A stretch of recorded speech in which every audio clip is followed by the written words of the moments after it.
In front of nearly 300 employees, Brianna Whitmore pointed at Malcolm Hayes and called him a mechanic dressed up to look important. Malcolm said nothing. He let two guards walk him to the door. Outside in the rain, he picked up an old photograph the company had thrown away and made one phone call. 3 words activate all of it. Brianna believed she had just erased the only man who could stop a $900 million sale. She had no idea who she was actually looking at. Malcolm Hayes woke at 5:30 every morning, a full hour before his son needed to be up, because there were things a single father finished alone before the house started moving. He packed a lunch with the crusts cut off, checked a backpack for a 5-year-old who lost mittens the way other people lost pens, and stood at the stove making pancakes shaped like dinosaurs, because that was the only shape his son Caleb would eat without a fight. Lauren had done all of this once, quietly and without complaint, and after she died, Malcolm learned that grief did not excuse a parent from packing lunches. It only made the packing quieter. By 8 o'clock, he was walking Caleb into a kindergarten classroom in a plain gray jacket that had seen 4 winters, and more than once a teacher assumed he was dropping off a nephew instead of a son, or asked gently if his wife would be the one picking up. Malcolm answered every time the same way without heat, because he had learned a long time ago that correcting a stranger's assumption cost him more energy than simply living past it. At school events, he often stood as the only father among a row of mothers, and more than one parent seemed surprised that he already knew the names of Caleb's classmates or which snacks were allowed in the room that year. He never made a scene about any of it. He simply showed up early, stayed late, and let his presence answer the assumption better than any sentence could. He drove to the plant afterward wearing a technical advisor badge that told everyone exactly what they expected to see: a quiet man in coveralls who understood machines and little else. A new engineer once stopped him in the hallway and asked if he could take a look at a jammed vending machine before the lunch break ended, and Malcolm fixed it without correcting the mistake because explaining who he really was would have taken longer than turning a wrench. He had grown used to being seen as useful but replaceable, competent but unimportant, and for years he let people believe whatever version of him was easiest to walk past. What none of the newer employees at Hayes Precision Industries knew was that the quiet man walking the floor owned 62% of the company through a trust bearing his father's name. Hayes Precision had started in a rented garage on the west side of Detroit, built by a man named Walter Hayes with borrowed tools and a welder that broke down more nights than it worked. Frank Miller had been there from the earliest nights. A welder who showed up before Walter could even promise him a steady paycheck, joining metal by hand, while Malcolm, still a boy, swept shavings into a coffee can. Malcolm remembered Frank teaching him how to hold a torch steady the summer he turned 12, and remembered his father telling him that a company was only as strong as the people willing to stay in the room once the money ran out. Frank never once asked for a share of what came later. He simply kept showing up. Malcolm grew up inside that noise, inside the smell of hot metal, watching his father stay up past midnight to finish orders that seemed impossible. When he took the company over as a young man, he expanded it into aerospace components and medical device parts, with Lauren managing the books in the early years and Frank still standing beside him through nights neither of them expected to survive financially. Lauren died 4 years earlier, and the illness that took her moved fast enough that Malcolm never fully caught up to it. He stepped back from running the company because he could not do both jobs at once, the one that built machines and the one that raised a boy alone. He moved 62% of Hayes Precision into the Walter Hayes Family Trust, a structure meant to protect Caleb's inheritance no matter what happened to Malcolm himself, and he remained the trust's sole manager, though he never advertised that fact to a single employee. He came back to the plant as a technical advisor because staying close to the machines felt safer than staying close to a boardroom that reminded him of everything he had lost. The board hired Brianna Whitmore to run the company, and for the first 2 years she earned every bit of Malcolm's trust. She grew revenue-courted investors and turned Hayes Precision into a name that appeared in trade magazines instead of just invoices. Malcolm believed he had chosen the right person to carry the company forward. But as the older board members retired one by one, Brianna replaced them with people loyal to her rather than to the founder's name. And somewhere in that slow replacement, her hunger for credit curdled into something closer to entitlement. 2 years before Malcolm was thrown out of his own building, Brianna found a clause buried in the trust's original bylaws. If the trust's manager missed 3 consecutive board sessions, voting authority could be temporarily assigned to the sitting chief executive for what the language called operational continuity. rather than flag the clause to Malcolm or to the family's attorney. Brianna quietly rescheduled 3 board sessions to fall on days she already knew Malcolm would be at a pediatric appointment with Caleb. She never mentioned the clause to anyone. That silence, more than anything that came after it, was the moment Brianna Whitmore stopped being an ambitious executive and became something else entirely. After that, the erasing started in smaller ways.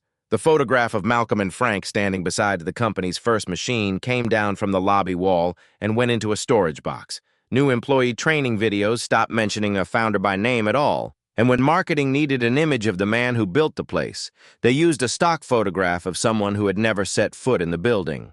An apprenticeship program that had carried Walter Hayes' name for 20 years was quietly renamed after Brianna instead. People who had worked alongside Malcolm for over a decade found themselves moved into smaller offices with smaller responsibilities, while the newer staff looked at Malcolm and saw exactly what his badge told them to see: an experienced technician with no particular claim on the place. Security even revoked Malcolm's access to a few restricted areas, and a guard who did not recognize him made him sign in for a visitor badge inside the building he had built with his own father's tools. Malcolm found the whole arrangement humiliating in a way he never said out loud, but he told himself that a name on a wall mattered less than a stable life for Caleb. He was wrong about how far that reasoning would eventually be tested.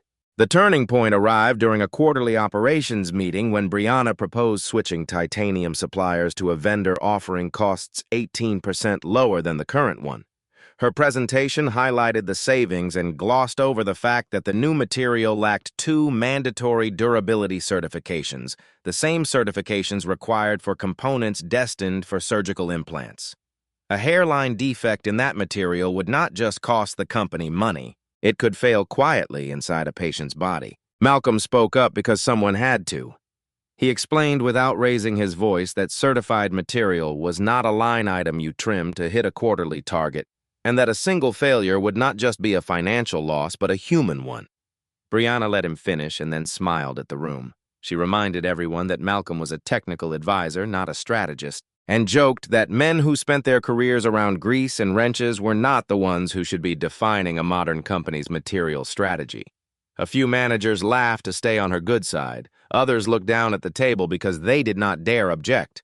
Malcolm sat through the rest of the meeting with his hands folded on the table, aware that every laugh in that room had just told him something important about who people were willing to become when it cost them nothing. He did not need their respect. He needed their signatures on nothing, and their silence to mean nothing either once the truth finally surfaced. Malcolm did not argue back. He opened a small notebook and wrote 2 words: wrong direction. That night, walking the floor after the meeting, he understood for the first time that Hayes' precision was not simply forgetting its history. It was drifting away from the principles that had kept it alive in the first place, and drifting quietly enough that almost no one else in the building had noticed yet. He asked the quality department to run an independent test on the new titanium batch, and while the results were pending, he pulled up every expense Brianna had personally approved over the past year. One name kept surfacing on the ledger: a firm called Northbridge Consulting Group paid $30,000 a month with no reports, no staff, and no visible deliverables attached to any of it. The total payments had already crossed $1 million.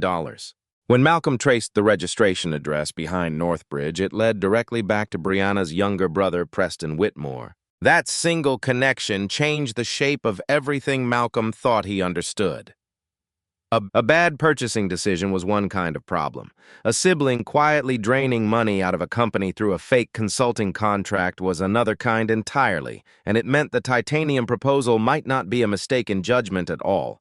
It might be one piece of something larger designed to weaken Hayes' precision from the inside. Malcolm found Dorothy Caldwell after hours in the small office she had occupied since the company still ran out of that rented garage. Dorothy had kept the books honest for over 20 years, and she was the only person left in the building who understood exactly who Malcolm really was. He asked her to start preserving records quietly, copies of every invoice, every vendor contract, every approval email, every timesheet, and every unusual payment, all stored outside the company servers where nothing could be deleted overnight. Dorothy did not ask what he intended to do with any of it. She had watched Walter count out cash for supplier payments at that same kitchen table decades earlier, and she trusted Malcolm's instincts the same way she once trusted his father's. She only asked how far back the investigation needed to start, and Malcolm told her they had to go all the way back to the beginning. While rebuilding an old shared drive for backup, Dorothy stumbled onto a file that had appeared and disappeared within a single afternoon labeled Project Dominion. She managed to copy its contents before it vanished from the system entirely. Inside, Brianna was quietly negotiating to sell the controlling shares held inside the Walter Hayes Family Trust to a firm called Crestmont Capital, describing the trust to potential buyers as an unmanaged asset with no active oversight, something that could be pressured into a bargain sale. To make that story convincing, she had been inflating costs, drafting fabricated contracts, softening the company's reported profits, and quietly preparing a mass layoff to make Hayes Precision look like a company that needed rescuing rather than one worth protecting. Malcolm understood reading it that Brianna intended to sell something that belonged to him and to his son. He could have walked into her office the next morning and told the truth about who he was, but Brianna controlled the servers, the internal communications, the legal department, and most of the board seats. And if Malcolm spoke without a complete case behind him, she could erase the evidence and describe him publicly as a disgruntled contractor with a grudge. He told Dorothy something that night he had never said out loud before, that if he spoke up without paperwork in hand, people would hear an angry man instead of a correct one. So Malcolm chose silence again, but this time the silence was not grief keeping him from moving forward. It was a strategy, and for the first time since Lauren's death, it gave him a direction to walk in. Exit I. By day, Malcolm kept moving through the plant exactly as he always had, checking machines, trading small talk with the floor crew, using every technical excuse he could find to walk past the records room without drawing attention. By night, once Caleb was asleep, he sat with Dorothy at her kitchen table, sorting evidence into a blue notebook that never touched a single company system. 4 distinct patterns emerged from the paperwork within weeks. Northbridge kept collecting payment for consulting work nobody could describe.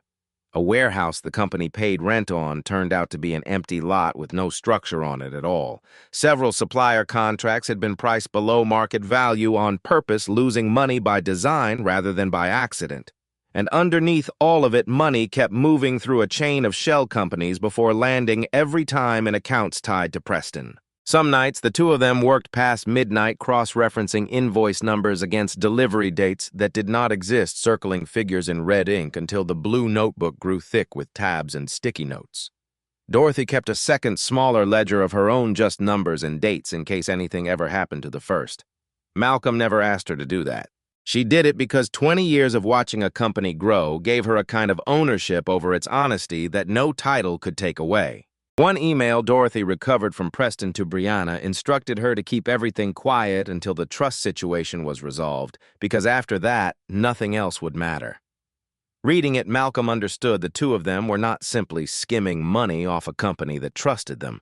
They were coordinating a full takeover of ownership, and the titanium proposal the shell companies and the fake consulting fees were only pieces of one larger plan aimed directly at the trust built to protect Caleb's future. Malcolm brought what they had to Rebecca Lawson, the attorney who had handled the family trust for years. Rebecca confirmed the documents looked deeply troubling, but told him they were not yet strong enough to act on publicly.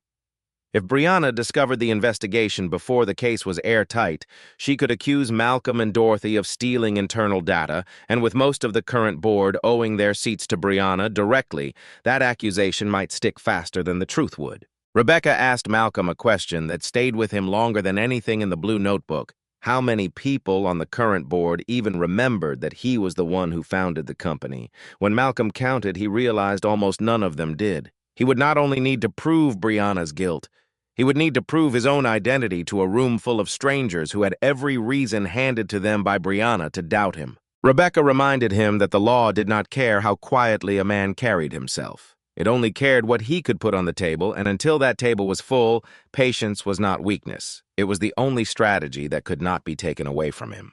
Brianna noticed the after-hours activity on the old servers and moved fast to shut it down. She restricted Dorothy's access to financial files, tracked who entered the building after normal hours, and pulled logs on every device that connected to the shared drive.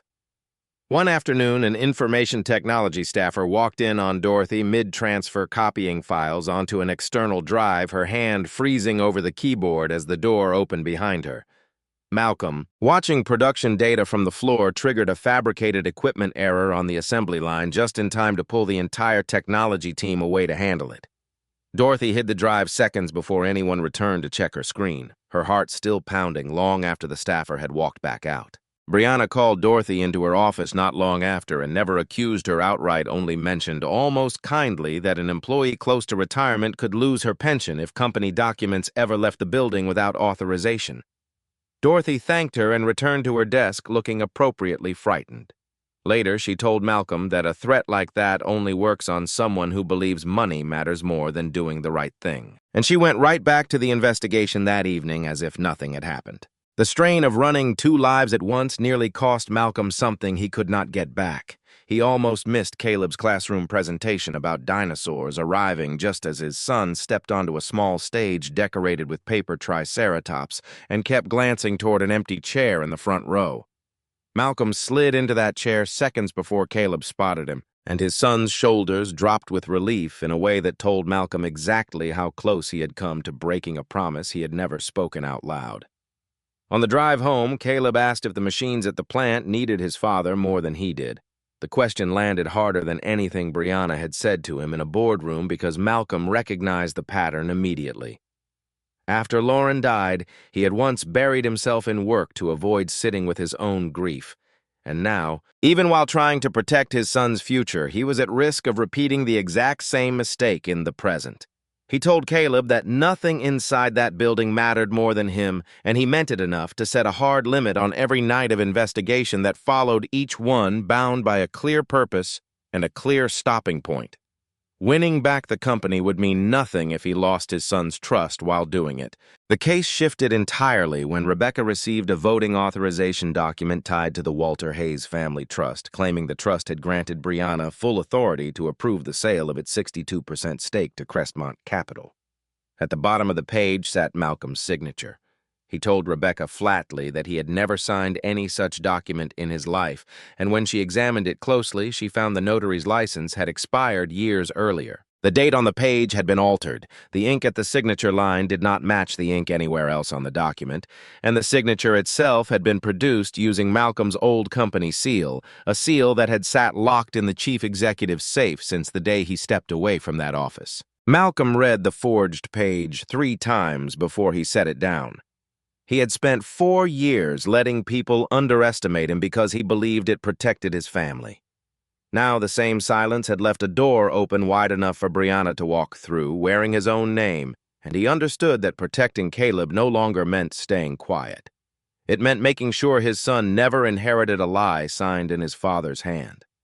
Brianna had used a tool that once belonged to Malcolm to forge his own voice. What had started as an investigation into corporate fraud now became something far more personal. Brianna was not only erasing Malcolm's name from the building's walls, she was actively using a counterfeit version of him to sell away the one thing his son's future depended on.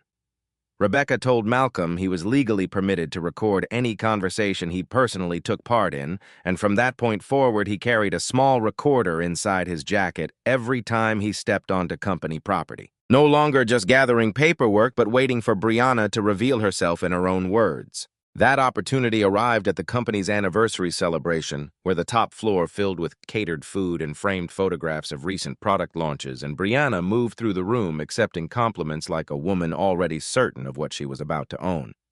She found Malcolm standing near a drinks table and told him almost warmly that men like him were built to construct workshops, while people like her were the ones who turned workshops into empires. She said the company could teach a bear to stand upright for a photograph, but nobody ever handed that bear a microphone. Malcolm said nothing back.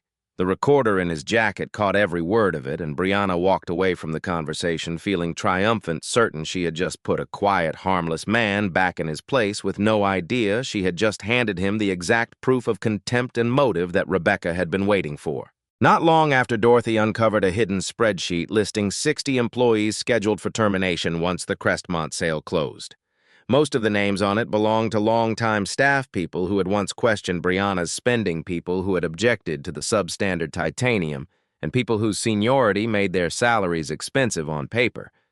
11th on that list was Frank Miller, the welder who had stood beside Malcolm and Walter through freezing nights in the original garage, who had never once asked for equity, a title, or public credit for any of it. Brianna intended to cut him loose simply to make a balance sheet look more attractive to a buyer. Malcolm told Rebecca something he had never told a single employee at the company. 6 years earlier, Hayes Precision had come dangerously close to missing payroll for 200 workers, and Malcolm had sold off machines his father left behind and mortgaged the house he shared with Lauren just to make sure every paycheck cleared on time. He never mentioned it publicly because he did not want anyone to feel indebted to him for simply doing what a responsible owner should do. Rebecca pointed out gently that keeping every sacrifice hidden had made it easier for Brianna to rewrite the company's history unopposed. A man who constantly conceals his own contribution eventually finds someone else erasing it for him entirely, and Malcolm understood that humility was never meant to mean letting the truth disappear. Dorothy then found the closing schedule for the Crestmont sale. The deal was set to finalize at 4:30 in the afternoon on Friday inside a conference room on the 12th floor, with funds transferring the following week. Rebecca built a plan around that single window, preparing 3 actions in advance and sealing them until the right moment arrived, a complete evidence package set to reach the board and Crestmont's legal team the instant it was released. An emergency injunction already drafted and ready to file with the court, and a formal fraud notification prepared for securities regulators overseeing the public transaction. All 3 were built to fire simultaneously the moment Rebecca received a single confirming call from Malcolm, a call that could not come too early, or it would tip Brianna off, and could not come too late, or the deal would already be signed. Malcolm only needed to hold his cover until Friday morning, 3 more days of checking machines and saying nothing, while a countdown only he and 2 other people could see ran quietly beneath the surface of every ordinary conversation on the floor. But on Wednesday night, Brianna noticed unusual login activity traced back to Dorothy's account, and understood for the first time that whatever was circling her had gotten far closer than she expected. Rather than wait to find out how much Malcolm actually knew, Brianna decided to strike first. On Thursday morning, Brianna called nearly 300 employees onto the production floor, with cameras streaming the gathering live to every other office in the building. She turned Malcolm's termination into a public spectacle, announcing that his advisory contract was over effective immediately. In front of everyone, she said he had never been anything more than a mechanic dressed up to look important, and implied he had spent years holding the company back because he did not understand modern business. Frank Miller stood near the back of the crowd, close enough to see Malcolm's face, and said nothing at all, because there was nothing he could say that would not put a target on his own back, too. Malcolm did not argue. 2 guards walked him out, his badge deactivated before he even reached the front door, and his name quietly added to a list barring him from ever entering the building again. As he passed, one new employee whispered to a coworker that she had always assumed he was just an old maintenance man, and Malcolm heard every word without turning around. At the same moment, Brianna cut off every path Malcolm had left. Dorothy was suspended, her computer and phone confiscated. The finance office was locked. Access to the shared systems was revoked entirely. Crestmont was told to move the closing time up from 5 o'clock to 4:30, and the forged voting authorization was still being treated internally as fully valid. Rebecca had no time left to secure an emergency court order before the new deadline. 11 months of quiet investigation were suddenly seconds away from meaning nothing at all. Outside the building in the rain, Malcolm picked up the old photograph of himself and Frank standing beside the company's first machine, the one that had been thrown away and forgotten in storage. He looked at his watch. It read 10:34 in the morning. The sale would close at 4:30 that afternoon, which left him exactly 6 hours. He pulled out his phone and called Rebecca, the one person holding the trigger for everything they had spent 11 months preparing. He said only 3 words activate all of it. The moment the call ended, the evidence package was already reaching Crestmont's legal team, the injunction was already being filed, and the regulatory notice was already on its way. There was no pulling any of it back now, not for Malcolm and not for Brianna Whitmore. By 4:20 that afternoon, Brianna sat at the head of the table on the 12th floor with Preston seated beside her and Crestmont's legal team across from them, the contract already open to its signature pages. She believed Malcolm no longer had access to the building, and that Dorothy no longer had access to anything worth finding, and for the first time in 11 months, she allowed herself to relax, certain the deal she had spent so long building toward was finally about to close. At 4:26, the elevator doors opened. Malcolm stepped out in a jacket still soaked from the rain, with Rebecca beside him carrying a folder of legal documents and Dorothy on his other side holding the blue notebook along with a backup drive. Security moved to stop them, but one guard recognized Malcolm as the man who had quietly protected his job during the company's hardest stretch, and after a brief hesitation, the two guards stepped aside and let them pass. Brianna ordered someone to remove the former advisor from the room, but Cressmont's lawyers were no longer looking at her. They were staring at emails that had landed on their phones only minutes earlier, their expressions already shifting from confidence to concern before Rebecca had spoken a single word.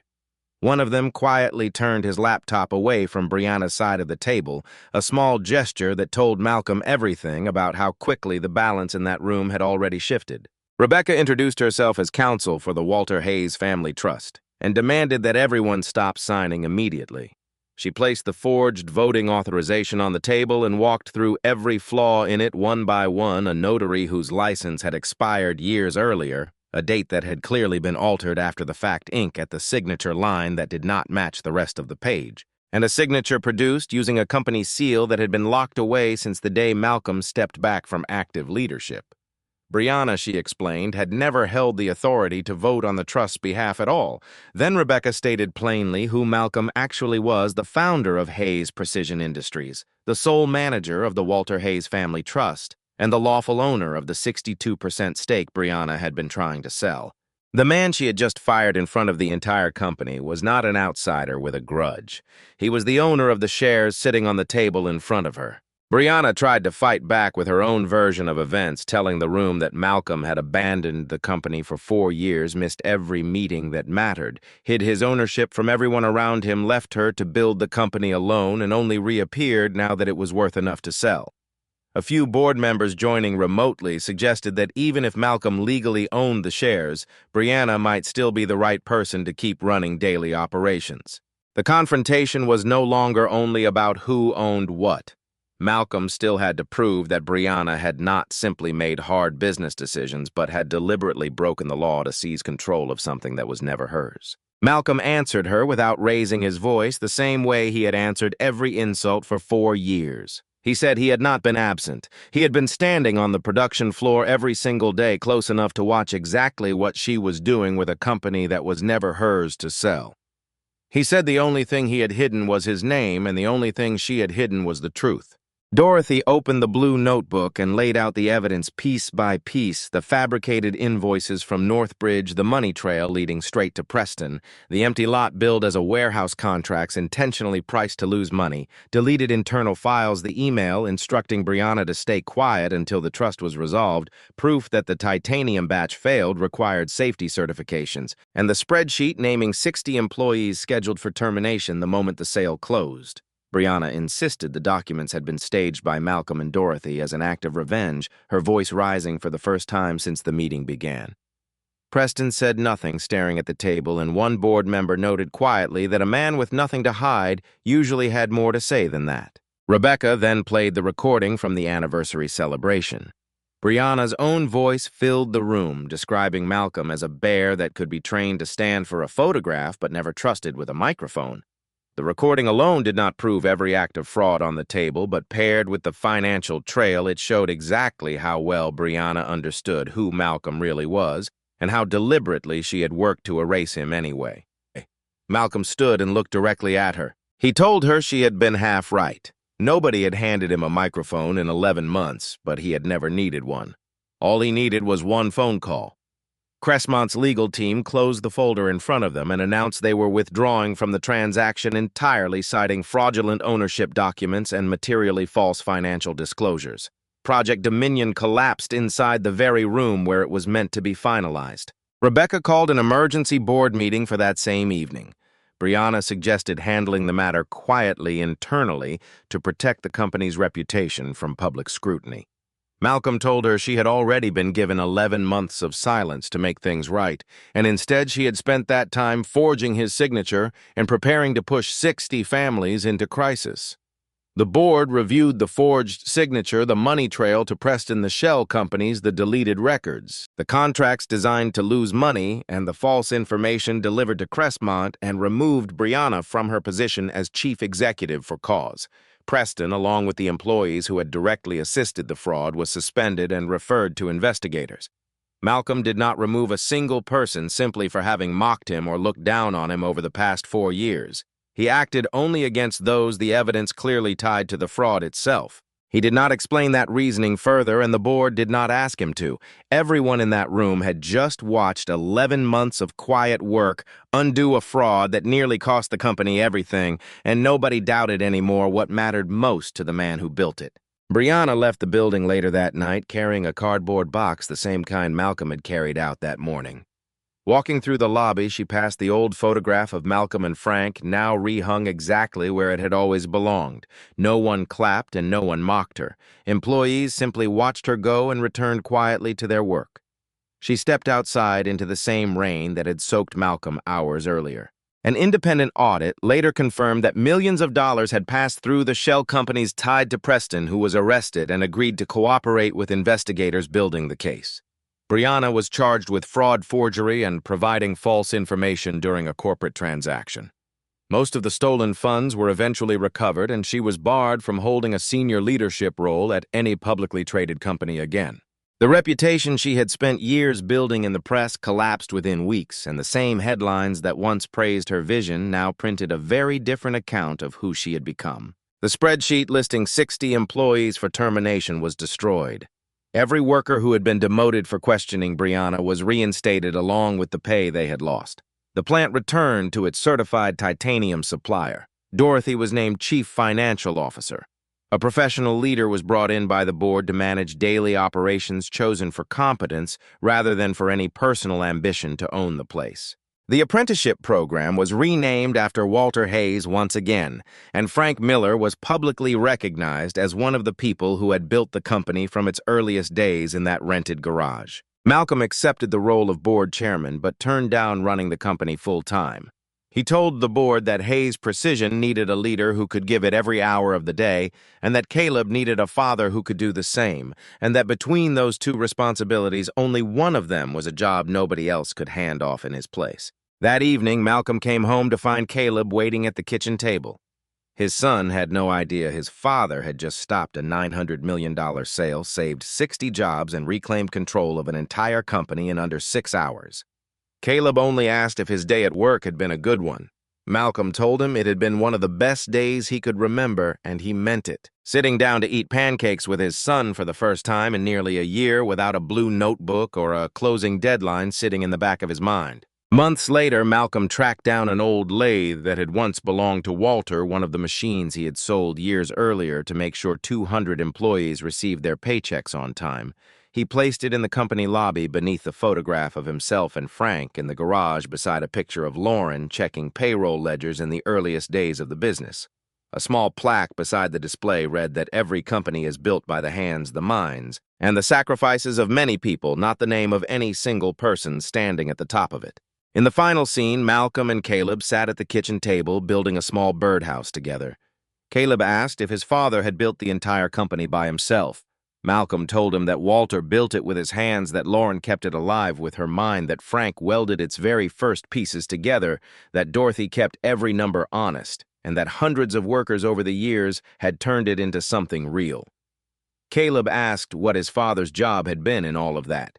Malcolm held the last piece of wood steady so his son could hammer in the final nail, then told him that his job had always been to keep it safe. He added one more thing before they finished, that being underestimated for so many years had turned out to be one of his greatest advantages, as long as a man always knew exactly who he really was. Caleb thought about that for a moment, then went back to hammering. Satisfied with an answer he was still too young to fully understand, but would carry with him anyway. The birdhouse sat slightly crooked when they finished, but it held together, standing steady on the windowsill long after the rain outside had stopped.